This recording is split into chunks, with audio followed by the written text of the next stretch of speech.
Hello. I'm going to change the topic a little bit because you're not a one-note wonder and have, I know, a whole slate of policy proposals that are quite specific. And I know one of them is that you're not in favor of free college.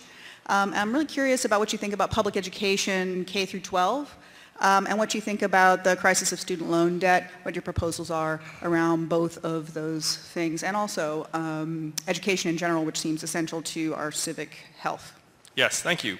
I have 75 policy proposals on my website, so it's like UBI and then like 74 others. So that's what she was referring to, I think, in part. I love the spirit of free college or free public college. I just think that it sends the wrong message because college, so the first thing is that only 32% of Americans graduate from college, and that proportion has essentially been constant for years. And then as we've tried to plow more people into college, what we've done is we've brought down the college completion rate. The college completion rate in 6 years now is 59%. So 41% of people who are starting college do not finish within 6 years. And so selling college as a panacea is just not going to work. And it's subsidizing something that's enjoyed by the top third of the population, which may or may not be the direction you want to go. So to me, you're much better off putting $1,000 a month into everyone's hands and saying if you want to use that to partially pay for college, that's great. If you want to pay for vocational, which we should be massively investing in, that would be great too. If you want to do something independent, maybe you want to start something, like that would be a better way to go. And it's in tandem with the fact that we have this educational school loan crisis in this country where it's up to $1.5 trillion. Why has college gotten 2.5 times more expensive over the last 25 years? It has not gotten 2.5 times better. And so the reason is that they've just invested in a lot of non-faculty administrators. And so you have to separate out the different problems. Has college gotten too expensive? Yes. Saying, are we going to subsidize and have free college as a solution? To me, it's a little bit too much in one way and not enough in another.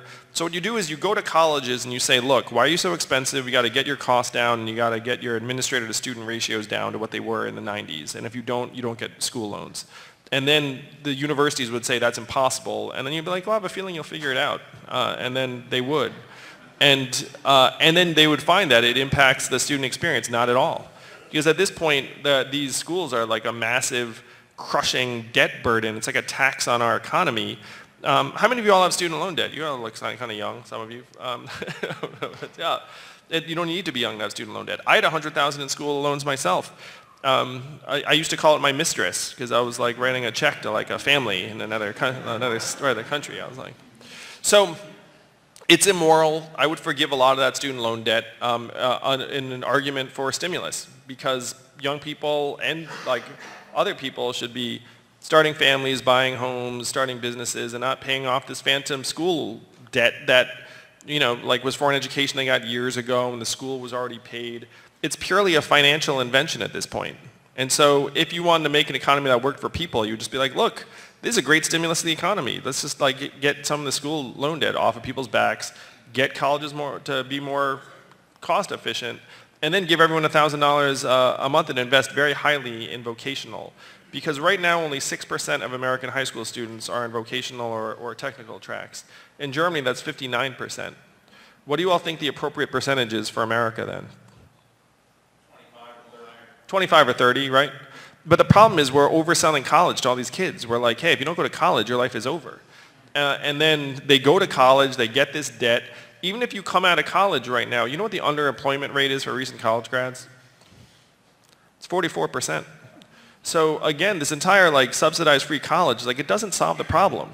Like if you come out and you're underemployed and you don't have crushing debt, yeah, that's better than having crushing debt.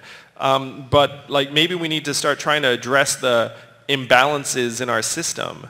And one of the imbalances is that we're over-prescribing college, we're under-supporting vocational trades and apprenticeships, because if you're going to automate away a lot of the jobs, which we are, 44% of the jobs in America are either repetitive manual or repetitive cognitive. We're going to automate away a ton of those jobs.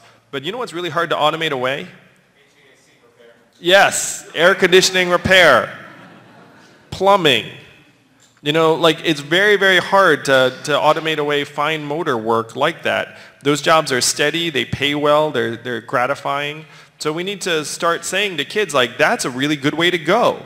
Like, that's a better way to go than a 4-year degree that might, that just might lead you nowhere. No offense, I went to college, I love college and all that, but we're just overselling it.